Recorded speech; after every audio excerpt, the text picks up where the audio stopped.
s'assurer que le code est correct. Si le chef a demandé qu'on écrive des assertions, donc le plaisir. Prévenir des futures fautes. Donc, par exemple, vous écrivez une assertion sur ce que vous pensez être correct. Votre programme est correct aujourd'hui, mais le nouveau dev dans l'équipe, lui ne connaît pas n'était pas dans votre tête quand vous avez écrit le code, et alors il change la fonctionnalité, et donc votre assertion peut trouver ces fautes-là. Et aussi, par exemple, plus vous avez d'assertions, plus tôt vous allez trouver les erreurs dans votre programme. Donc il y a beaucoup de valeur à écrire des assertions. Le plus important, c'est ça. Si vous n'en écrivez pas, vous ne savez pas si votre code est correct. Mais vous parlez d'assertion dans le code de test ou dans le code testé? Très bonne question. Dans les deux. Et d'ailleurs, je vais commencer par le code du produit. Donc ça, c'est un exercice. J'ai envie d'écrire une assertion ici. Qu'est-ce que je vais écrire?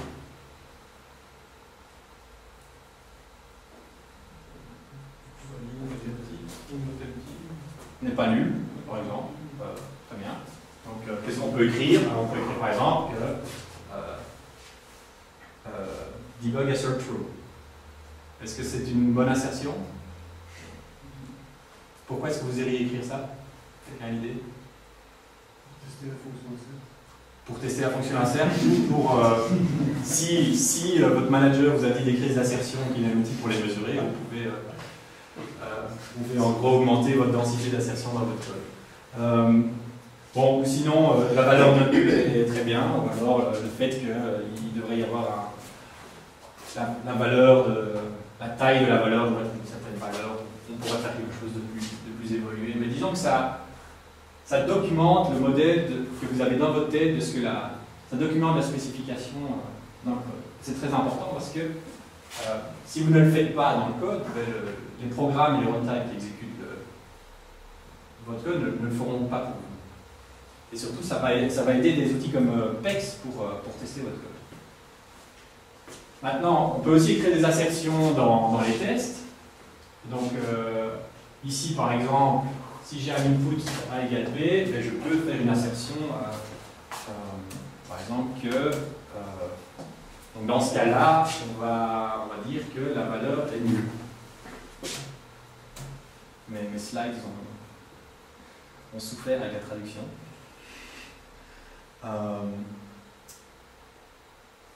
Et donc ça c'est faux.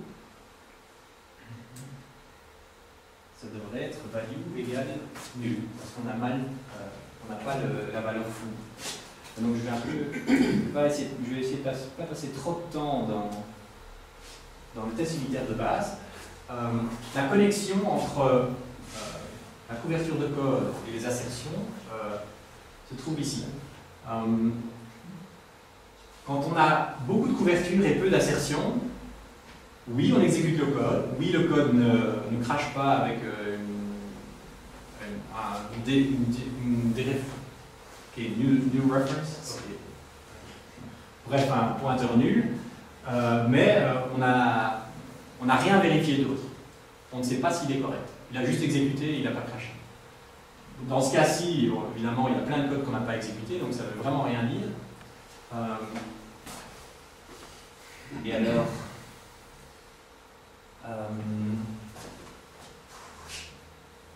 le cas que l'on veut avoir, c'est on a une haute couverture et on a aussi beaucoup d'assertions. C'est-à-dire qu'on a placé à plein d'endroits des checks pour voir si notre code est correct.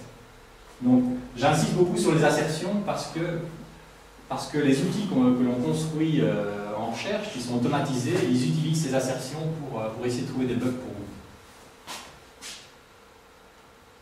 Et alors, quelle est la connexion, si vous voulez, profonde entre les assertions et la couverture se trouve dans la manière dont on les implémente. Donc, par exemple, comment voulez-vous implémenter debug assert? Si vous deviez le faire, si vous deviez implémenter votre propre fonction d'assertion, bon, il y a plusieurs écoles. Clairement, il y a l'école qui l'enlève. Les gens qui adorent écrire des énormes fichiers log par-ci par-là. Arrêter l'exécution, ce qui est toujours assez embêtant. Il y a l'école assez académique où ils disent bon, oups, tout s'arrête l'insertion, il faut tuer le process. D'habitude, c'est implémenté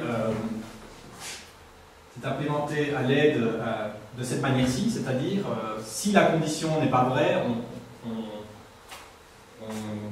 balance une exception, on lève une exception. Ouh là là, les slides. Ok. Et donc quand on regarde ce code, en fait, à chaque fois qu'on ajoute une assertion dans le code, on ajoute une nouvelle branche d'exécution dans le programme. Et quand on a un outil comme PEX dont le but est de exécuter toutes les branches du programme, alors chaque assertion est, si on veut, à un moment, PEX va essayer de les couvrir et de trouver un bug. Donc c'est ça la partie assez importante des assertions. Donc maintenant, on a parlé de unit testing en général. Un autre aspect de unit testing, c'est l'isolation. Donc quand on regarde le petit programme qu'on a écrit, il y a un gros problème. Le gros problème se trouve dans cet appel file realize. Donc qu'est-ce que ça veut dire? Ça veut dire qu'on a une dépendance soit sur un réseau, soit sur un disque local. Le numéro 3 était... Le numéro 3 semblait marrant ce matin dans l'avion, mais pas vrai. Ok, donc on a une dépendance sur le système de fichiers, qui est une ressource de la machine globale, sur laquelle on n'a pas vraiment beaucoup de contrôle. Alors la question pour vous, c'est quel est le problème d'avoir du code qui dépend directement du disque dur? Après tout, les disques durs, ça fait pas mal de temps qu'ils existent, ça marche très bien, on les utilise. Pourquoi est-ce que c'est un problème au niveau de la testabilité du code d'avoir une dépendance ferme par rapport au disque dur?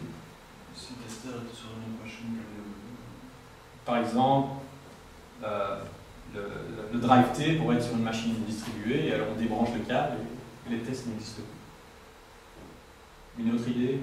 Pourquoi ça peut être problématique? Le fichier n'existe plus. Le fichier n'existe plus. On ne peut pas vraiment exécuter les tests en parallèle parce que si on commence à écrire sur le fichier, alors on change l'état, on change cet état global. Le disque dur est peut-être plein.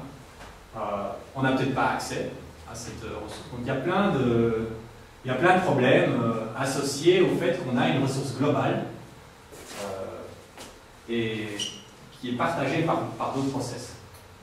Et je crois que j'avais oublié le numéro 6, d'habitude c'est très très lent. Donc système de fichiers, mais aussi on doit mettre dans la même famille base de données, web service. Tout ce qui sort du process d'habitude, ça devient un problème d'isolation. Vos unit tests deviennent des integration tests assez rapidement. Et donc ça, c'est tout le but de tout ce framework de mocking, c'est d'éviter ces dépendances avec des composants qui sont très complexes. Donc comment est-ce qu'on va gérer le problème? Donc on fait cet appel à cette fonction qui va lire le contenu d'un fichier, et quelles sont les approches pour gérer ce problème? Donc il y a des approches assez connues.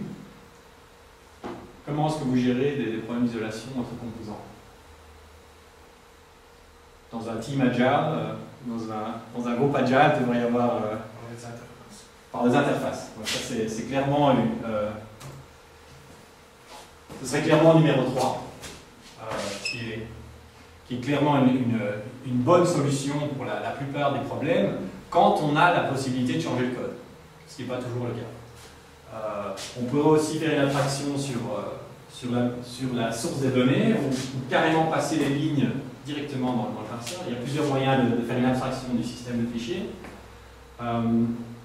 Numéro 1, ce serait de prendre une image Hyper-V et de la sauvegarder et de la exécuter. C'est pas typique, mais ce qui m'intéresse, c'est la solution 4.